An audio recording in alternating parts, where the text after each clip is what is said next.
इनकिलाब TV के मुअज़्ज़िज़ नाज़रीन अस्सलाम वालेकुम। नाज़रीन, मशरिक़ वुस्ता वो पाक सरजमीन है जहाँ से इस्लाम की रोशनी दुनिया में फैली। इस्लाम की बरकत से मशरिक़ वुस्ता इल्म हुनर का मरकज़ बना, लेकिन गुज़िश्ता एक सदी से यहाँ मुसलमानों का कत्ले आम हो रहा है और यहाँ के बादशाह अपनी ताकत के लिए अपने ही मुसलमान बहन भाइयों को कत्ल करवा रहे हैं। नाज़रीन, आज हम आपको ये बताएंगे कि ऐसा क्यों है। नाज़रीन, आज हम आपको अरब की मुक़द्दस सरज़मीन का जोग्राफिया, इसकी मुख्तसर तारीख और इसराइल के वजूद में आने के बाद यहाँ की सियासत की तफसील बताएंगे, ताकि आप जान सकें कि किस किस ने इस सरज़मीन के साथ क्या क्या किया। मशरिक़ वुस्ता या मिडल ईस्ट अफ्रीका और एशिया का एक तारीखी खित्ता है। इसमें अमूमन तमाम मिस्र, इसके करीब वाक़िया मुल्क ईरान, तुर्की को शामिल किया जाता है, जबकि इसमें पाकिस्तान और रूसी वस्त एशिया को शामिल नहीं किया जाता है। अभी तक मशरिक़ वुस्ता की कोई वाज़ेह तारीफ नहीं की गई है और आलमी सतह पर मुख्तलिफ मौक़ों पर इसकी मुख्तलिफ तारीफें होती रही हैं। नाज़रीन, इस खित्ते में मुल्कों की तादाद कम और ज़्यादा भी होती रही है। आमतौर पर यह कहा जाता है कि इस खित्ते में जनूब मगरब एशिया और शुमाली अफ्रीका के ममालिक शामिल हैं, हालांकि ये इलाके के तमाम रियासतों की तारीफ पर पूरा नहीं उतरते।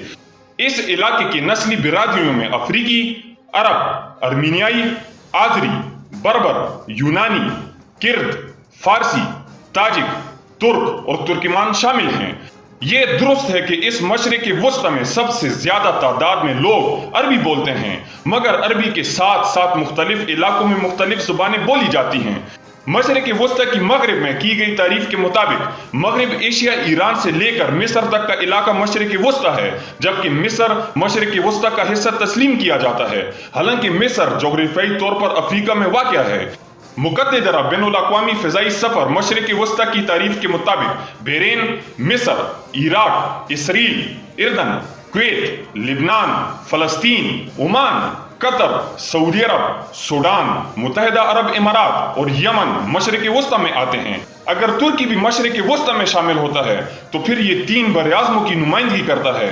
इंडिया ऑफिस ने मशरिक़ वुस्ता की इस्तिलाह 1855 में इस खित्ते के लिए इसी तरह इस्तेमाल की थी। एल्फ्रेड थायर माहिर ने 1902 में ये इस्तिलाह इस्तेमाल की और कहा कि ये इलाका अरब और हिंदुस्तान के दरमियान वाक़या है। इस पूरे खित्ते की अहमियत हजारों बरसों से है। अगरचे माजी करीब यानी नौ अबदियाती दौर और खसूसन यहाँ नेपोलियन के 1789 से 1801 तक मिस्र और शाम पर हमले और बरतानिया की जानिब से मुदाखलत से यहाँ ग्रेट गेम शुरू होगी।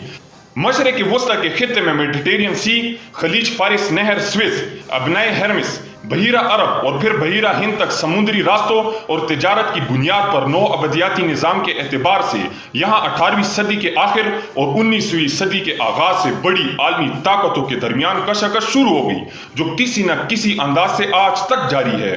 जहां तक मशरिक़ वुस्ता के मुल्कों का ताल्लुक है तो इन सभी की अपनी अपनी जगह अहमियत है।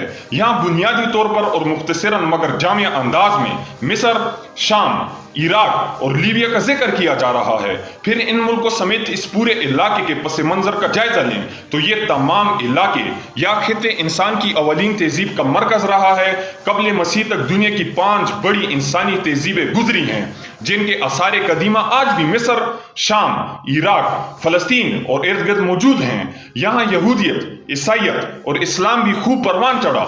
मशरिक़ वुस्ता की अहमियत के पहले 2 नुकात ये हैं, यानी समंदरी रास्तों और इन पर अस्करी और तिजारती अहमियत। फिर इस इलाके में दुनिया के तेल और गैस के 70% ज़खायर और दीगर मादनियात और तारीख और कबल अज़ तारीख से यहाँ इल्हामी मज़ाहिब की बुनियाद पर अहमियत सुल्तान सलाउद्दीन अय्यूबी की फतह के बाद से यहाँ बैतुल मुक़द्दस और फ़लस्तीन पर 761 साल मुसलमानों की हुकूमत रही और जंग अज़ीम अव्वल के दौरान यहाँ पर यहूदी रियासत के क़याम की साजिश बरतानिया और यहूदियों ने तैयार कर ली थी। जुलाई 1948 को इसराइल की यहूदी रियासत यहाँ कायम कर दी गई थी और फिर 1967 की अरब इसराइल जंग मियारदन के शहर यरूशलेम पर इसराइल का कब्जा हो गया।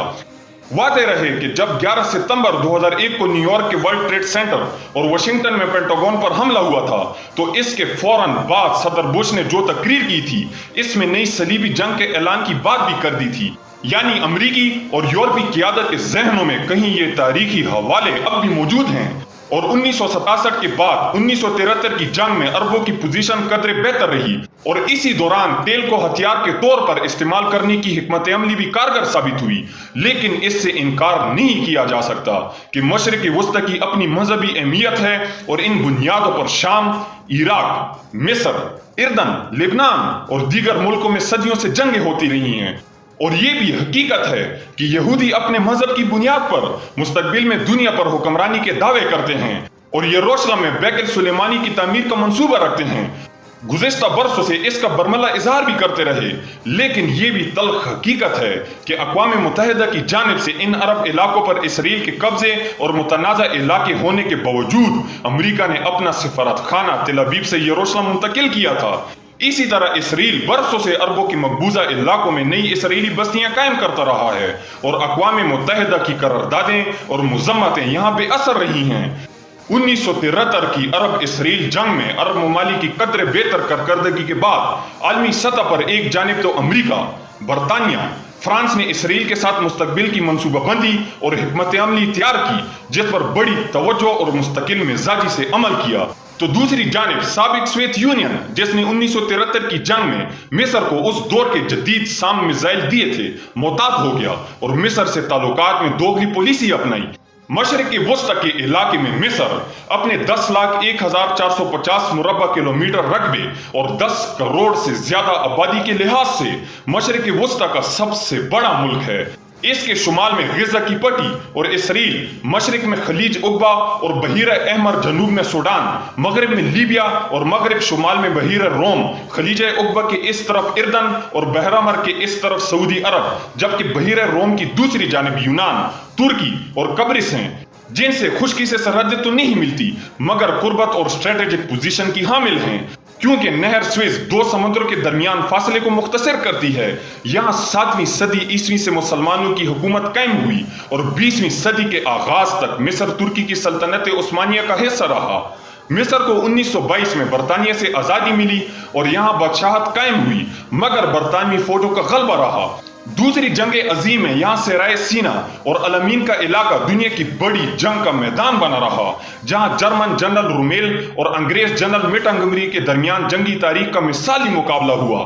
جنگ عظیم دوم کے بعد یہاں شاہ فاروق کا تختہ کرنل جمال ناصر اور جنرل نجیب نے الٹ دیا۔ انقلابی لیڈر جمال ناصر کے عہد میں مصر اسرائیل کے خلاف جنگ میں سب سے اہم اور بڑا حریف رہا اور سب سے زیادہ نقصان برداشت کیا۔ جمال عبد الناصر کی وفات اور 1973 کی عرب اسرائیل جنگ کے بعد صدر انور السادات اقتدار میں آئے تو انہوں نے مصر کی سیاست میں اچانک یو ٹرن لیا اور 1978 میں کیمپ ڈیوڈ کے معاہدے میں اسرائیل کو ایک ملک کی حیثیت سے تسلیم کر لیا۔ اسی کیمپ ڈیوڈ معاہدے میں امریکی صدر جیمی کارٹر، بینجامن بیگن اور انور السادات نے دستخط کیے تھے۔ 2011 میں حسینی مبارک کے خلاف انقلاب کے بعد محمد مرسی مصر کی تاریخ میں اکثریت سے صدر منتخب ہوئے، جو اسلامی نظریات کی حامل سیاسی جماعت اور عوامی حمایت سے برسر اقتدار آئے۔ وہ امریکہ سے پی ایچ ڈی تھے اور ان کی کابینہ میں تمام افراد پی ایچ ڈی اور ایم اے کی سطح کے ماہرین تھے، مگر ایک سال بعد وہ اقتدار سے بے دخل کر دیے گئے۔ اسی دوران ہنگاموں کی وجہ سے مصر میں 1000 افراد ہلاک ہوئے۔ 3 جولائی 2013 کو جنرل عبد الفتاح سیسی نے اقتدار حاصل کیا۔ اس کے بعد مرسی پر مقدمہ قائم کیا گیا اور 17 جون 2019 کو دوران سماعت ان کا انتقال ہو گیا۔ حکومت نے اس کی وجہ اچانک ہارٹ اٹیک بتائی۔ اقوام متحدہ کی ہائی کمشنر برائے ہیومن رائٹس نے ان کی عدالت میں موت پر شدید تنقید کی۔ مارشل عبد الفتاح سیسی 2014 کے بعد 2018 میں بھی صدر منتخب ہوئے ہیں۔ 2016 سے مصر کی معیشت نے ترقی کی ہے، لیکن اب مصر کی جانب سے اسرائیل کو کوئی خطرہ نہیں۔ 1990 کی دہائی سے جب سوویت یونین کی تحلیل کے بعد سر جنگ کے خاتمے کا اعلان ہوا اور سوویت یونین کی سرپرستی مڈل ایسٹ کے ممالک یعنی شام، عراق، لیبیا سے ختم ہو گئی تو ان ملکوں میں عرب اسپرنگ کی اصطلاح کے ساتھ تیز رفتاری سے انقلابی صورتحال پیدا ہوئی، مگر اس میں سیاسی طور پر فاش غلطیاں عراق کے صدر صدام حسین کی جانب سے ہوئیں۔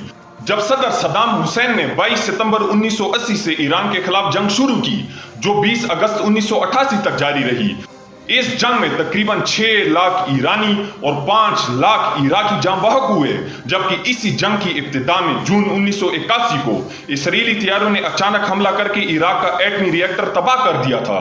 इस जंग में खामोशी के अंदाज में अमेरिका की और कदरे वाज़ेह तौर पर सऊदी अरब, कुवैत और अरब इमारात की हिमायत इराक को हासिल थी कि ये तमाम मुल्क अरब थे।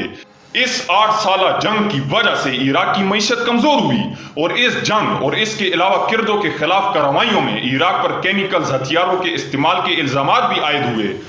ईरान इराक जंग के बाद कुवैत ने इराक को दिए गए कर्जों की वापसी का मुतालबा किया तो सदर सद्दाम हुसैन से एक और फाश गलती हुई और इराकी फौजों ने फौजी एतबार से कमजोर मुल्क पर कब्जा कर लिया और यहाँ ही से अमेरिका को इराक के खिलाफ फौजी कार्रवाइयों का मौका मिल गया। इराक के कुवैत पर हमले के बाद इराक पर अमेरिका की ईमा पर अक़वाम मुत्तहिदा की जानिब से तेल फरोख्त पर पाबंदी आयद कर दी गई। 1992 में जब इराक में हजारों बच्चे भूख और अद्वियात की कमी की वजह से हलाक होने लगे तो अक़वाम मुत्तहिदा ने महदूद पैमाने पर ऑयल फॉर फूड प्रोग्राम के तहत तेल की फरोख्त की रियायत दी, जिसे सदर सद्दाम हुसैन ने मुस्तरद कर दिया। मगर फिर 9 दिसंबर 1996 को इस पेशकश को उस वक्त कबूल किया गया जब लाखों बच्चे भूख और बगैर अद्वियात के हलाक हो गए।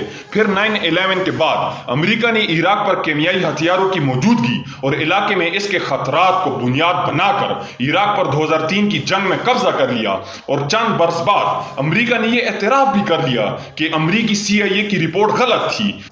इराक में अमरीकी जंगी अखराजात का तखमीना $1.922 ट्रिलियन यानी 1,92,20 करोड़ है।